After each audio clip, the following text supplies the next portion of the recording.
Hello students, mostly welcome to my channel History of Golden Era।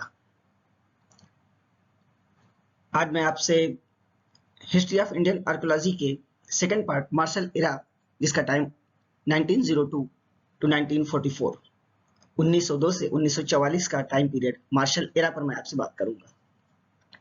और ये history of Indian archaeology का second part होगा।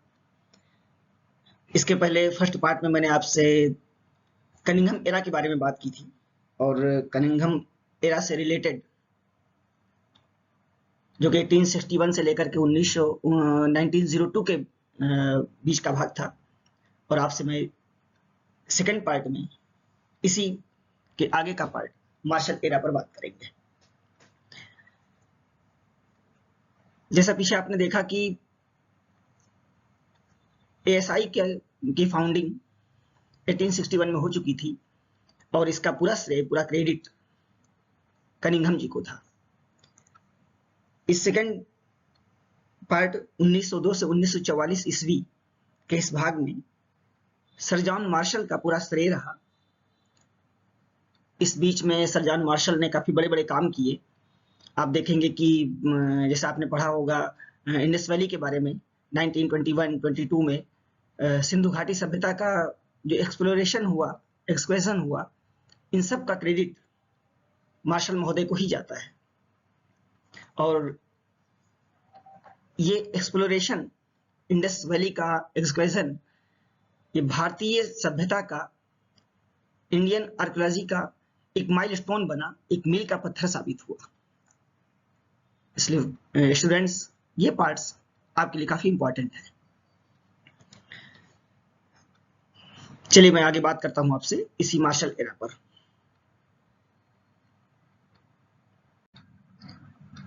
History of Indian archaeology आप जिस screen पर देख रहे हैं, सेकेंड पीरियड फ्रॉम 1902 टू 1944 काल Marshall era. Sir John Marshall 12 फरवरी 1902 को भारत के एएसआई के महानिदेशक नियुक्त होकर आए। जैसा कि स्क्रीन पर आप देख रहे हैं कि sir John Marshall was appointed, जिनका टाइम था 1902 to 1928, director general ASI of India in 22 February 1902। Marshall was an expert in the classical archaeology of Greece. Marshall's future plans also included the establishment of archaeological museum and libraries. In the budget of Indian archaeology of 1903 to 04, a provision of rupees 4,000 was made for the library. ऐसा आप देख रहे हैं कि इसमें एक अलग से एक इम्पोर्टेंट काम हुआ। और मार्शल महोदय, sir John martial, Greek classical पुरातत्व की, यूनान के क्लासिकल पुरातत्व के विशेषज्ञ थे। और इनके फ्यूचर प्लान में था कि भारत में भी संग्रहालय और पुस्तकालयों की स्थापना की जाए, पुरातात्विक संग्रहालय और पुस्तकालयों की स्थापना की जाए। इसके पहले कनिंघम एरा में कनिंघम महोदय ने इस पर विशेष ध्यान नहीं दिया था। और मार्शल महोदय के इस प्लान में और उनके इस योजना में जब इंग्लैंड सरकार ने 1903-1904 का बजट पास किया, तो इसके लिए उसने इंडियन आर्कियोलॉजी में, भारतीय पुरातत्व में लाइब्रेरी के लिए, पुस्तकालयों के लिए 4,000 रुपए का प्रावधान किया। और पहली बार ये 4,000 रुपए, ये कुछ पैसे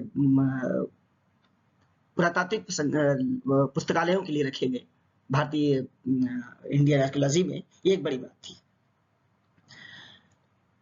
In 1904 the Ancient Monuments Preservation Act was passed। और आगे चलकर के 1904 ईस्वी में भारतीय स्मारक परिरक्षण अधिनियम, एंशिएंट मॉन्यूमेंट्स प्रिजर्वेशन एक्ट, भारतीय स्मारक परिरक्षण अधिनियम पास किया गया। ये भी एक बड़ी बात थी मार्शल एरा की। On 20th April 1906 the Archaeological Survey of India was made a permanent department। आप देखिएगा, ये एक इम्पॉर्टेंट पार्ट है। ये आपके लिए, आपके एग्जाम के लिए और आपके कंपटीशन के लिए एक इम्पॉर्टेंट पार्ट है कि 20 अप्रैल 1906 को the archaeological survey of India was made a permanent department. ASI, भारतीय पुरातत्व सर्वेक्षण विभाग, एक स्थायी विभाग बना दिया गया। ये क्वेश्चन कई बार पूछा भी जा चुका है। Doctor Sten Konow was appointed expert in Indian epigraphy, और डॉक्टर स्टैन कोनो भारतीय पुरालिपि के विशेषज्ञ नियुक्त किए गए। Marshall discovered the mounds of Taxila located in Rawalpindi district of present day in Pakistan. आगे देखेंगे कि इस सेकंड पार्ट में जो मार्शल एरा है, इसको इतिहासकारों ने एक तरीके से दो भागों में बांटा है, और इन दो भागों में जैसे इसका फर्स्ट पार्ट इन्होंने एक सब पार्ट किया, और इसके सब पार्ट में फर्स्ट पार्ट को 1904 से 1920 तक रखा गया, और सेकंड पार्ट को 1921 से 1934 तक, 1921 टू 1934 तक के पार्ट को सेकंड सब पार्ट में रखा गया। और इस मार्शल एरा का जो फर्स्ट सब पार्ट है 1904 टू 1920 तक का, इसमें कुछ विशेष काम नहीं हुआ, यानी 1904 से 1920 तक कुछ विशेष पुरातात्विक इंडियन आर्कियोलॉजी में कुछ विशेष कार्य नहीं किए गए। इसमें जो एक बड़ी बात थी वो Marshall discovered the mounds of Taxila. Marshall ने तक्षशिला के टीलों का उत्खनन करवाया, इसका उत्खनन कर तक्षशिला के टीलों का उत्खनन करवाया, और तक्षशिला पाकिस्तान के, वर्तमान समय में पाकिस्तान के रावलपिंडी जिले में पड़ता है। और इसके बाद excavations were carried out on large scale between 1913 to 1934, और इन्हीं तक्षशिला के टीलों का मार्शल महोदय ने 1913 ईस्वी से लेकर के 1934 ईस्वी के बीच में काफी बड़े पैमाने पर, एक लार्ज स्केल पर इसका एक्सक्वेजन करवाया, इसका उत्खनन करवाया। और इसी बीच में, इसी टाइम में, apart from the excavation were also conducted at Nalanda, Sanchi, Sarnath and Bhita site during the same period। और इसी समय 1913 to 1934 में ही तक्षशिला के साथ साथ नालंदा, सांची, सारनाथ और भीटा के टीलों का, भीटा जो आज वर्तमान समय में इलाहाबाद में पड़ता है, इन साइट के भी उत्खनन करवाए गए। ये फर्स्ट पार्ट रहा जो 1904 से 1920 तक, इसमें आप देख रहे हैं तक्षशिला, नालंदा, सांची, सारनाथ, इलाहाबाद स्थित भीटा, इनमें कुछ एक्सक्वेजन हुए मार्शल महोदय के निर्देशन में। इसका जो सेकंड पार्ट रहा वो बड़ा महत्वपूर्ण रहा। सेकंड सब पार्ट 1921 टू 1934, 1921 से लेकर 1934 तक का जो मार्शल एरा का सेकंड सब पार्ट रहा वो बड़ा इंपॉर्टेंट रहा। भारतीय सभ्यता में, भारतीय पुरातात्विक सभ्यता में एक मील का पत्थर साबित हुआ, एक माइलस्टोन बना। और आप देखेंगे कि doctor Dayaram Sahni has the credit for discovering the ancient site called Harappa located on the banks of Ravi River in Montgomery, Sahiwal district of Punjab, province of Pakistan, 1921। जैसा कि आप देख रहे हैं कि इस बीच में 1921 में रावी नदी के किनारे मोंटगोमरी जिले में, पाकिस्तान में, आज के पाकिस्तान में, पाकिस्तान के पंजाब प्रांत में मोंटगोमरी जिले में, जो शाहीवाल भी जिसे कहा जाता है, रावी नदी के किनारे हड़प्पा स्थल की खोज हुई, और इसके एक्सप्लोरेशन का पूरा क्रेडिट डॉक्टर दयाराम साहनी को जाता है। ये एक बहुत बड़ी बात थी उस समय। और इसके बाद इस 1921 में हड़प्पा की खोज के बाद, हड़प्पा के एक्सप्लोरेशन के बाद, फिर वहीं पर इसी के बगल में, इसी के पास एक और मील का पत्थर साबित होने वाला काम हुआ इसी मार्शल एरा में, जिसे आप जानते होंगे, वो है मोहनजोदारो। इन 1922 1922 ईस्वी में, ठीक एक साल बाद 1922 ईस्वी में doctor Rakhal Das Banerjee, doctor RD. Banerjee discovered the Mounts Mohenjo-daro, which are located on the banks of the Indus River in Larkana district of Sindh provision of Pakistan.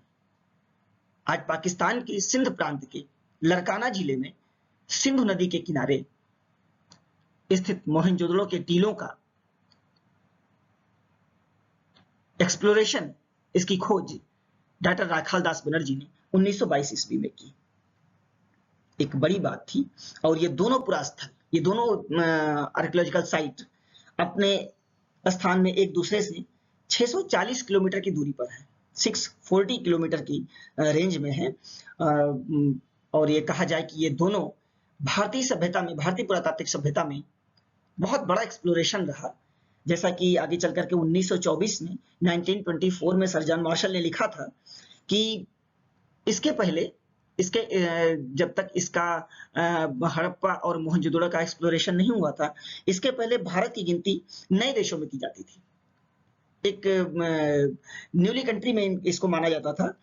जैसे पैलेलिथिक और न्योलिथिक, कुछ पुरापाषाणिक और नवपाषाणिक टूल्स और राजगृह के जो अनसिस्टमेटिक स्टोन्स हैं, इनकी Waals, इसकी बाउंड्री को छोड़ करके 3rd सेंचुरी बीसी के पहले कोई आर्कियोलॉजिकल रिमेन्स ज्यादा नहीं मिले थे।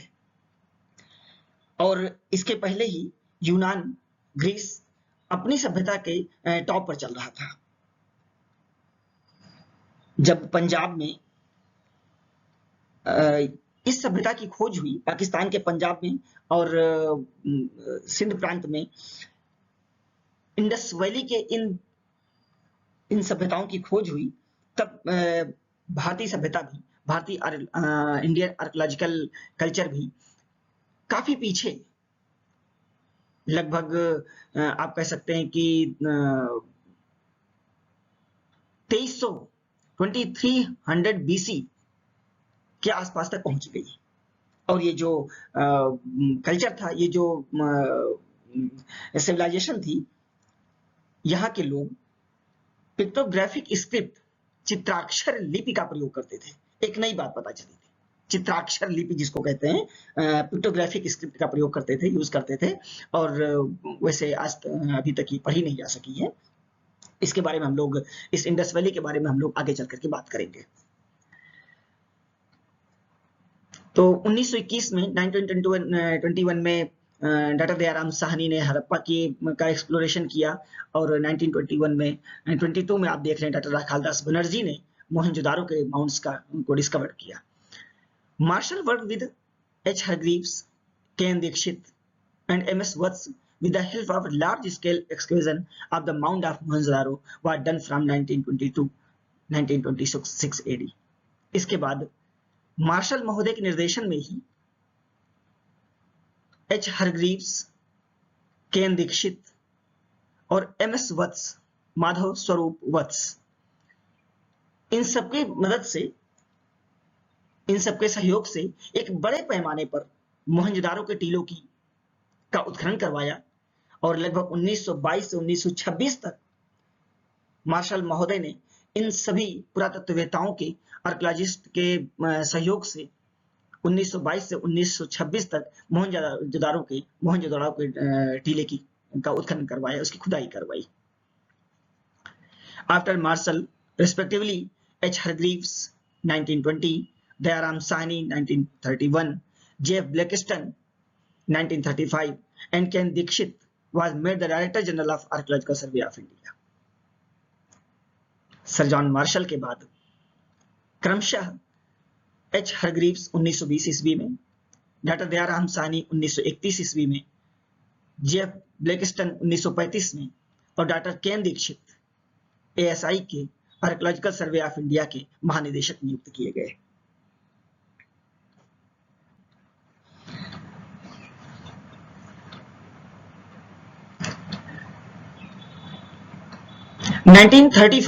इसके बाद 1935 में a study team came to India under the joint aids of Yale Cambridge University to study the Paleolithic tools and then climate।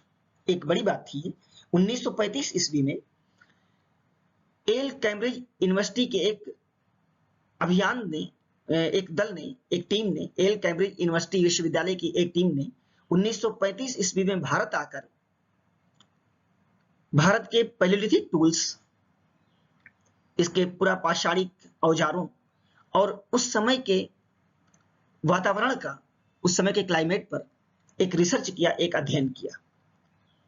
यानी एक बड़ी बात थी कि भारत में एक फॉरेन यूनिवर्सिटीज, एल और कैम्ब्रिज यूनिवर्सिटी के एक संयुक्त तत्वाधान में एक ज्वाइंट एक अभियान हुआ 1935 में, और ये लोग इंडियन पैलियोलिथिक टूल्स और यहाँ के क्लाइमेट के बारे में अध्ययन करने के लिए भारत आए।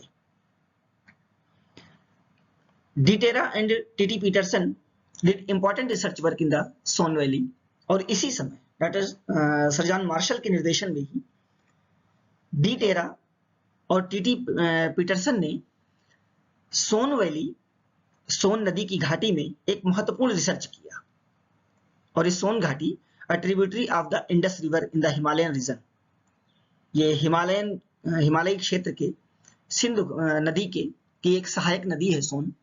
यहाँ पर डी टेरा और पीटरसन ने एक महत्वपूर्ण रिसर्च किया, और इसके बाद the Narmada valley in central India, और मध्य भारत के नर्मदा घाटी में भी एक महत्वपूर्ण शोध कार्य किया गया।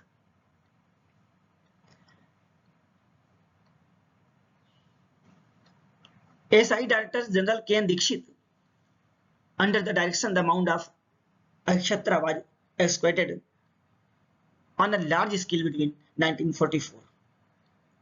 जब 1937 ईस्वी में 1937 में 21 मार्च 21 मार्च 1937 में राय बहादुर के एन दीक्षित ने एएसआई के डायरेक्टर जनरल का पदभार संभाला, भारतीय पुरातत्व सर्वेक्षण विभाग के महानिदेशक बने, तब इन्होंने अहिछत्रा के टीलों का 1940 से 44 के बीच में एक बड़े पैमाने पर उत्खनन करवाया। अहिछत्रा के टीलों का एक बड़े पैमाने पर यहाँ की खुदाई करवाई। और आगे देखेंगे कि inspired by Dikshit encouragement, Calcutta university obtained license for the excavation of the archaeological site of Bangarh located in Dinajpur district. अब देखेंगे कि आपकी Rai Bahadur ASI director K N Dikshit के प्रोत्साहन से प्रेरित होकर, encouragement, Calcutta university obtained license, Calcutta विश्वविद्यालय ने एक लाइसेंस प्राप्त किया for the excavation of the archaeological site, पुरातात्विक क्षेत्रों के, पुरातात्विक स्थलों के खुदाई का, उत्खनन का एक लाइसेंस प्राप्त किया।